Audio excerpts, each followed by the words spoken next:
ভোর ৫টা পর্যন্ত কলকাতায় রেকর্ড বৃষ্টি হয়েছে, এটা ঠিক।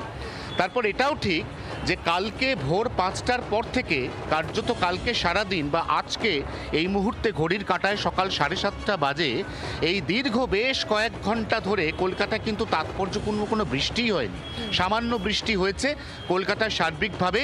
ওই সময়ের পরে বৃষ্টিপাতের পরিমাণ বড়জোর ৪ মিলিমিটার। তাহলে জল নামলো না কেন? তার ৩-৪টে বড় কারণ রয়েছে। প্রথম কারণ হচ্ছে এই এলাকার নিকাশি ব্যবস্থা, এই নিকাশি ব্যবস্থার যে সোয়ারেজ লাইন, এটা আবর্জনার স্তূপে একেবারে পরিপূর্ণ। কোনোভাবেই সেখান দিয়ে নর্মাল কোর্সে যে নিকাশি বা সোয়ারেজ সেটা করা সম্ভবপর হচ্ছে না।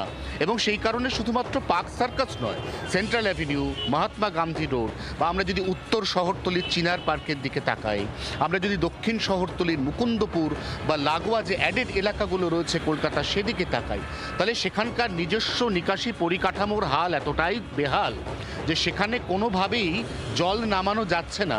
এবং এই জায়গার আরেকটা বড় সমস্যা, এখান থেকে যদি পাম্প করে জল তোলা হয়, জলটা ফেলা হবে কোথায়?